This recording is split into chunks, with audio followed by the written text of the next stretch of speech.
Dieu ayant en vue quelque chose de meilleur pour nous, afin qu'il ne parvienne pas sans nous à la perfection, à l'état complet. Hébreux 11, 40.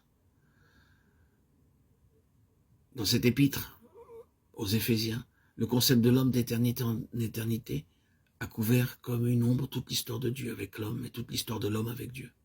Caché aux yeux humains à travers toutes les voies de Dieu, étranges, inexplicables et mystérieuses, dans des hommes de foi particuliers et un peuple et une nation particuliers.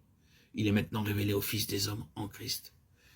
Il est d'une importance considérable de noter que l'épître aux Éphésiens a été envoyé à des églises locales. Bien que l'épître soit une majestueuse présentation d'église dans son entier, mettant en évidence chaque dimension des éternités, des mondes et des âges, et présentant les profonds conseils de Dieu, ce fait a quelques implications très provocatrices et très scrutatrices.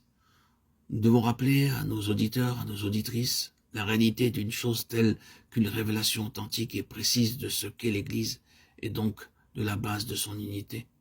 Le fait qu'il y a un tel souci mondial en ce qui concerne l'unité des chrétiens et une telle activité en relation avec cette unité peut être quelque chose à prendre en considération, et un tel souci devrait nous trouver de plein cœur en sympathie avec cela.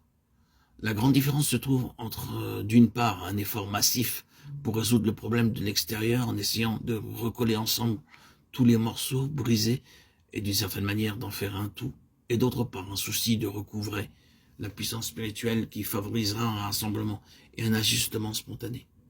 L'un représente le rassemblement et l'assemblage organisé composé comme ceux d'une machine.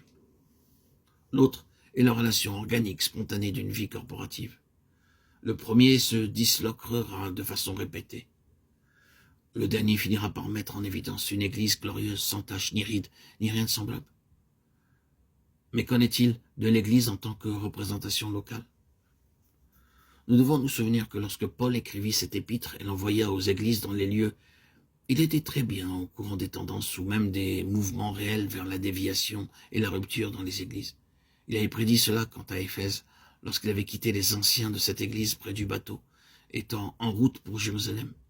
Je sais qu'il s'introduira parmi vous après mon départ des loups cruels et qu'il s'élèvera du milieu de vous des hommes pour entraîner après eux. Actes 20, 29, 30. C'était un commencement de division. Mais ici, de sa prison à Rome, il écrira « Tous ceux qui sont nazis m'ont abandonné ». 2 épîtres seront bientôt écrites à Timothée, qui se trouvait probablement à Éphèse. Elles traiteront des débuts du changement du christianisme originel en tout ce qu'il est devenu actuellement. Elles étaient destinées à mettre en garde contre les systèmes ecclésiastiques, le cléricalisme, le ritualisme, le système sacramentel qui ont envahi l'Église et ont changé son caractère primitif.